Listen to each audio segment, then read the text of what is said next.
نحمدہ ونصلی ونسلم علی رسولہ الکریم اما بعد۔ آج انشاءاللہ قرآن کریم کی تفسیر ہوگی اور آج انشاءاللہ رکوع نمبر 4 اس کی آیت نمبر 30 سے لے کر اور آیت نمبر 33 تک ترجمہ ہوگا اور اس کی تفسیر ہوگی۔ سب سے پہلے عبارت پڑھ کر آیتوں کا ترجمہ کر لیتے ہیں۔ اعوذ باللہ من الشیطان الرجیم، بسم اللہ الرحمن الرحیم۔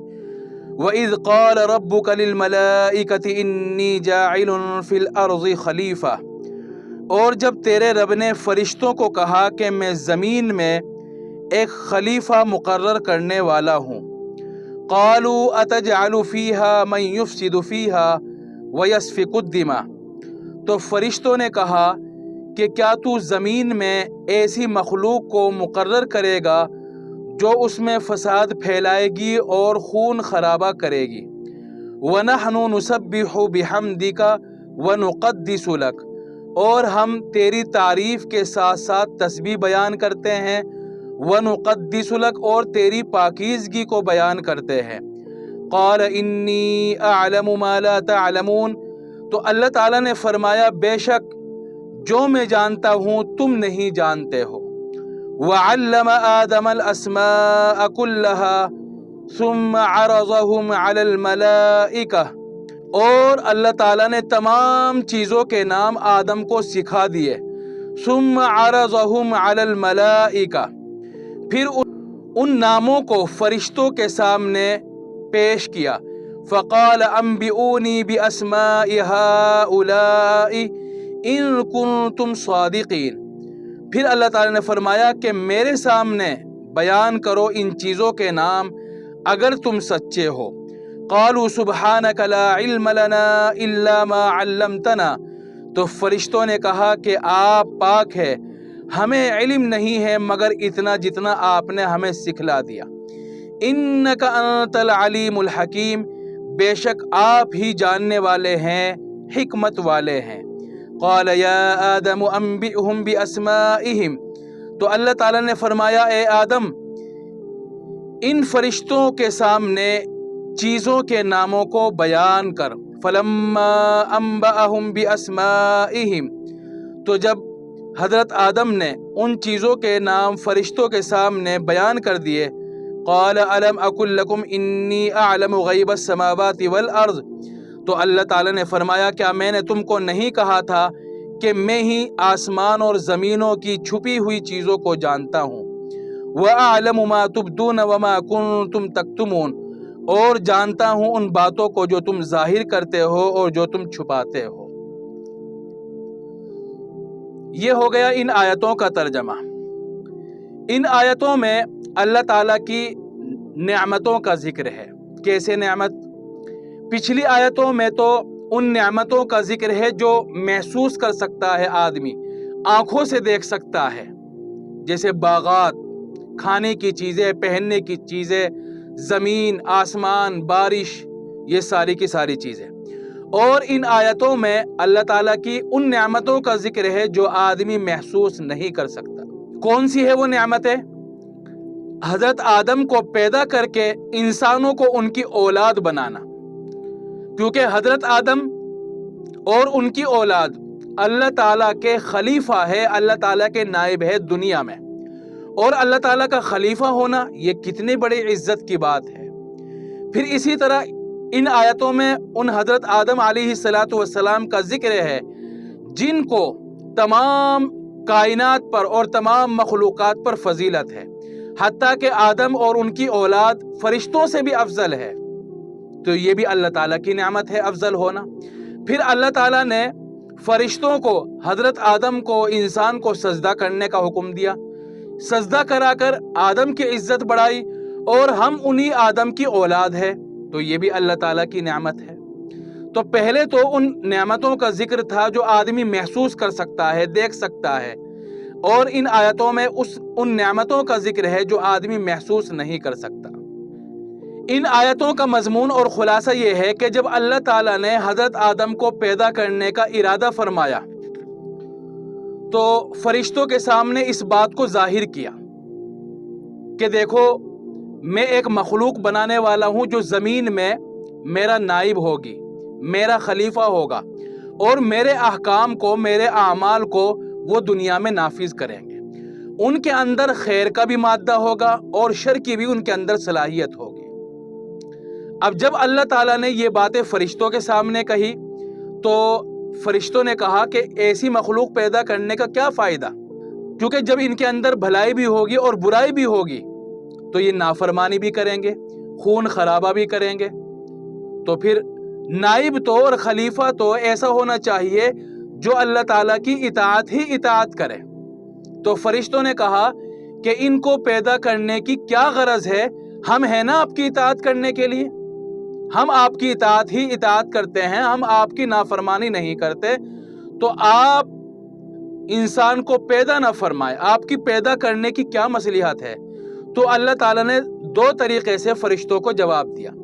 سب سے پہلے تو اجمالی طور پر کیا کہا، انی اعلم ما لا تعلمون، تم سوچ رہے ہو کہ یہ زمین کے اندر خون خرابہ کریں گے اور یہ خلافت کا حق ادا نہیں کر سکتے، لیکن جو باتیں میں جانتا ہوں تم نہیں جانتے۔ پھر دوسرے طریقے سے سمجھایا، کیسے؟ اللہ تعالیٰ نے حضرت آدم کو دنیا کے اندر جتنی چیزیں ہیں پیدا ہو گئی، ہونے والی ہے، سب کے بارے میں بتلا دیا کہ بھئی اس کی خاصیت یہ ہے، اس کا فائدہ یہ ہے، مثلا آگ کا کام جلانا ہے، پانی کا کام بجھانا ہے، پیاس بجھانا ہے، اور اسی طرح پیٹ بھرنے کا کام گیہوں کا ہے، چاول کا ہے، یہ اس کام کے فائدے کے لیے ہے، اس بیماری کا علاج یہ ہے، اس کی خاصیت یہ ہے، اس کا فائدہ یہ ہے۔ دنیا کی جتنی بھی چیزیں ہیں ہر ایک کے بارے میں سمجھا دیا، بتا دیا۔ ٹھیک ہے، اب سکھانے کے بعد ان چیزوں کو فرشتوں کے سامنے کیا اور کہا کہ ان کے نام بتلاؤ، ان کی خاصیت بتلاؤ۔ فرشتوں نے کہا کہ ہمیں تو معلوم نہیں ہے، کیونکہ ہم تو وہی جانتے ہیں جو آپ نے سکھایا ہے۔ پھر اللہ تعالیٰ نے حضرت آدم کو کہا کہ تم بتلاؤ۔ حضرت آدم نے فرشتوں کے سامنے ساری چیزوں کے نام بتلا دیے۔ اب جیسے فرشتوں نے دیکھا کہ یار واقعتاً دنیا کی جتنی چیزیں ہیں اس نے ساری چیزوں کے نام اور خاصیتیں بتلا دی، تو واقعتاً یہی خلافت کا حقدار ہے، اور فوراً اللہ تعالیٰ کے دربار میں کیا کہا فرشتوں نے؟ اپنی معذرت کر لی۔ کیا کہا؟ سبحانک لا علم لنا الا ما علمتنا انک انت العلیم الحکیم، بے شک آپ ہی زیادہ جانتے ہیں، بہتر جانتے ہیں کہ کون خلافت کا حقدار ہے، کون خلافت کا حقدار نہیں ہے۔ تو یہ ہو گیا ان آیتوں کا خلاصہ۔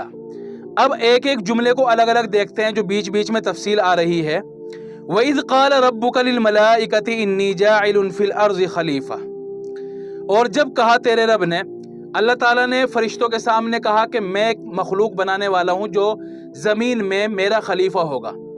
یہ اللہ تعالیٰ نے کیوں کہا؟ یہ اللہ تعالیٰ نے بطور مشورے کے فرشتوں نے سے نہیں کہا، مشورہ کرنے کے لیے نہیں، کیونکہ اللہ تعالیٰ کو مشورہ کرنے کی ضرورت نہیں ہے۔ مشورہ کرنے کی ضرورت تو اسے ہوتی ہے جسے پتہ نہ ہو صحیح طریقے سے، تو دوسرے سمجھدار لوگوں سے مشورہ کرتا ہے کہ بھئی اچھی طرح پوچھ لوں تاکہ مجھے کوئی نقصان نہ ہو، ہر طرح کی بات مجھے معلوم ہو جائے۔ اب چونکہ اللہ تعالیٰ تو ہر ایک چیز کو جانتے ہیں تو مشورہ کرنے کے لیے تو نہیں پوچھا۔ پھر کس لیے پوچھا؟ اصل میں فرشتوں میں آپس میں بات ہوا کرتی تھی کہ اپنی نیابت کے لیے اور عبادت کے لیے اللہ تعالیٰ ہمارے سے افضل کوئی مخلوق پیدا نہیں کرے گا، لیکن اللہ تعالیٰ جانتے تھے کہ مجھے ایک مخلوق پیدا کرنی ہے، یعنی انسان۔ اچھا، جو فرشتوں کے درمیان میں بات ہوا کرتی تھی اللہ تعالیٰ جانتے تھے کہ ان کے دل میں یہ بات ہے، یہ آپس میں یہ باتیں کرتے ہیں، تو اللہ تعالیٰ نے اپنی رائے کا اور اپنی بات کا اظہار کیا، مشورے کے لیے نہیں، اظہار کیا صرف، تاکہ دیکھیں ان کے اندر سے کیا بات آتی ہے۔ تو فرشتوں نے کیا کہا کہ اس مخلوق کو پیدا نہ کر، یہ زمین کے اندر خون خرابہ کرے گا۔ فرشتوں کو کیسے پتا چل گیا تھا کہ انسان دنیا میں جا کر لڑائی جھگڑا کرے گا؟ وجہ اس کی یہ ہے کہ اللہ تعالیٰ نے فرشتوں کو بتا دیا تھا کہ میں ایسی مخلوق بنانے والا ہوں جس کے اندر بھلائی بھی ہوگی، برائی بھی ہوگی۔ تو فرشتوں نے کو پہلے سے پتا تھا، اس لیے فرشتوں نے اللہ تعالیٰ کو کہا کہ ایسی مخلوق بنانے کا کیا مقصد ہے؟ ہم ہیں نا تمہاری عبادت کرنے والے، ہم ہر حال میں آپ کی عبادت کرتے ہیں، نافرمانی نہیں کرتے، تو آپ ایسی مخلوق کیوں پیدا کر رہے ہیں؟ کیا مقصد ہے؟ تو اللہ تعالیٰ نے فرمایا قال انی اعلم ما لا تعلمون، جو میں جانتا ہوں وہ تم نہیں جانتے۔ یہ اللہ تعالیٰ نے کیوں کہا؟ کیونکہ اللہ تعالیٰ انسان کو دنیا کا خلیفہ بنا رہا ہے، اس کے اندر خیر اور شر کی دونوں طرح کی صلاحیت رکھی۔ جس کے اندر دونوں طرح کی صلاحیت ہوگی وہی تو خلافت کا حق ادا کرے گا۔ کیسے؟ کیونکہ جب کچھ لوگ اللہ کی نافرمانی کریں گے تو کچھ لوگ ان کو سمجھائیں گے، اللہ تعالیٰ کا حکم سنائیں گے، اللہ تعالیٰ کی دین کی طرف دعوت دیں گے، تو یہ ہو گیا اللہ تعالیٰ کے احکام کو جاری کرنا۔ اگر ہر انسان کے اندر خیر ہی خیر ہوتی اور برائی نہ ہوتی تو پھر نیابت کیسے ادا ہوتی؟ نیابت کا اظہار کیسے ہوتا؟ کوئی اچھائی کا حکم دینے والا نہ ہوتا، برائی سے روکنے والا نہ ہوتا، اللہ تعالیٰ کی طرف بلانے والا نہ ہوتا، اللہ تعالیٰ کو سمجھانے والا نہ ہوتا، اللہ تعالیٰ کے بارے میں بتانے والا نہ ہوتا، اللہ تعالیٰ کی نعمتوں کو سمجھانے والا نہ ہوتا، کیونکہ کوئی برائی نہیں کرتا۔ برائی کرے گا تبھی تو اللہ تعالیٰ کے حکام سامنے آئیں گے۔ اس لیے اللہ تعالیٰ نے کیا کہا؟ انی اعلم ما لا تعلمون، جو میں جانتا ہوں تم نہیں جانتے، کیونکہ تم تو یہ جانتے ہو کہ نیابت جب ہی ادا ہوگی جبکہ نیکی ہی نیکی ہو، لیکن میں جانتا ہوں کہ نیابت اس وقت ادا ہوگی جب نیکی اور برائی دونوں ہو۔ وَعَلَّمَ آدَمَ الْأَسْمَاءَ كُلَّهَا ثُمَّ عَرَضَهُمْ عَلَى الْمَلَائِكَةِ۔ اچھا، فرشتے یہ کہا کرتے تھے کہ ہمارے سے افضل دوسری مخلوق پیدا نہیں کرے گا، اور اللہ تعالیٰ جو انسان کو بنانے والا ہے تو یہ نیابت کا حق ادا نہیں کر سکتے، کیونکہ ان کے اندر بھلائی بھی ہے اور برائی بھی ہے۔ اللہ تعالیٰ نے ایک جواب تو ان کو دے دیا، انی اعلم ما لا تعلمون۔ دوسرے طریقے سے بھی سمجھایا کہ یہی نیابت کے زیادہ حقدار ہے۔ کیسے؟ اللہ تعالیٰ نے حضرت آدم کو دنیا کے اندر جتنی چیزیں پیدا ہو رہی ہے اور ہونے والی ہے، سب کے فائدے، سب کے نام، سب کی خاصیتیں، سب کی تاثیر یہ بتلا دی کہ بھائی پھل کا کام ہے کھانا، یہ پیٹ بھرے گا، اور بادام کا کام ہے پیٹ بھرنا، طاقت دینا، دودھ کے یہ فائدے ہیں، پانی کے یہ فائدے ہیں، آگ کی یہ خاصیت ہے، ساری چیز سمجھا دی، فرشتوں کے سامنے ہی سمجھا دی۔ ٹھیک ہے، حضرت آدم کو سکھا دیے، حضرت آدم نے سیکھ لیے۔ سکھانے کے بعد فرشتوں سے کہا کہ ان چیزوں کے نام بتلاؤ جو دنیا میں ہیں۔ ساری چیزیں سامنے رکھ دی۔ فرشتے کہنے لگے کہ ہمیں تو معلوم نہیں ہے ان چیزوں کے نام، ان کی خاصیت، تاثیر وغیرہ معلوم نہیں ہے۔ پھر اس کے بعد حضرت آدم کو کہا کہ ان کے سامنے ان چیزوں کے نام بتاؤ۔ حضرت آدم نے فر بتانے شروع کر دیے۔ اب سارے فرشتے سن کر حیران رہ گئے اور پھر اپنی معذرت کرنے لگے اور اللہ تعالیٰ کی تعریف کرنے لگے کہ واقعتاً آپ ہی زیادہ بہتر جانتے ہیں کہ کون خلافت کا زیادہ حقدار ہے۔ کیسے سمجھ گئے؟ کیونکہ جب دنیا کا خلیفہ بننا ہے تو دنیا کی چیزوں کو بھی تو سمجھنا ضروری ہے۔ دنیا کا خلیفہ وہی بن سکتا ہے جس کے اندر دنیا کی چیزوں کی سمجھنے کی صلاحیت ہو، جو دنیا کی خاصیت سمجھتا ہو، دنیا کی چیزوں کی تاثیر سمجھتا ہو۔ اب یہ صلاحیت فرشتوں کے اندر تو نہیں تھی، حضرت آدم کے اندر ہی تھی۔ بھئی سکھایا تو تھا اللہ تعالیٰ نے حضرت آدم کو بھی اور فرشتوں کو بھی، لیکن فرشتے بیان نہیں کر سکے، اس کو اپنے اندر نہیں لے سکے۔ حضرت آدم نے ان کو یاد کر لیا اور سیکھ لیا، تو پتہ چلا کہ حضرت آدم ہی خلافت کے زیادہ حقدار ہے، کیونکہ انہوں نے ہی ان چیزوں کو سیکھا، تاثیر کو سمجھا، فرشتوں نے نہیں سمجھا تھا۔ اس لیے فرشتے سمجھ گئے کہ بھئی یہی زیادہ خلافت کا حقدار ہے، کیونکہ دنیا کی چیزیں اس کو یاد ہو گئی، دنیا کی چیزوں کی تاثیر اس کو یاد ہو گئی اور ہمیں ہوئی نہیں۔ پتہ چلا کہ ہم حقدار نہیں، یہی زیادہ حقدار ہے۔ تو بہرحال سب سے پہلا خلیفہ حضرت آدم کو بنایا گیا، اور یہ خلافت کا جو سلسلہ ہے، اچھا اس خلیفہ کا کام کیا ہوتا ہے؟ دنیا میں آ کر اللہ کے پیغام سنانا، اللہ کے پیغامات کو سنانا، اللہ کے احکام کو جاری کرنا، اللہ کے اعمال کو بتلانا، لوگوں کو اللہ کی طرف دعوت دینا۔ سب سے پہلا خلیفہ دنیا کا جو اللہ تعالیٰ کی طرف سے بھیجا گیا وہ ہے حضرت آدم علیہ السلام، اور یہ خلافت کا سلسلہ 1 لاکھ سے زیادہ، 1.25 لاکھ کے آس پاس اللہ تعالیٰ کے خلفاء، اللہ تعالیٰ کے پیغمبر دنیا میں تشریف لائے اور اللہ تعالیٰ کے احکام کو پہنچاتے رہے۔ سب سے آخری خلیفہ حضرت محمد صلی اللہ علیہ وسلم اس دنیا میں تشریف لائے۔ تو ان آیتوں میں، آج کی آیتوں میں اللہ تعالیٰ کے انسان کو اور اپنے خلیفہ کو بنانے کا ذکر کیا گیا ہے۔ اللہ تعالیٰ ہم سب کو عمل کرنے کی توفیق عطا فرمائے۔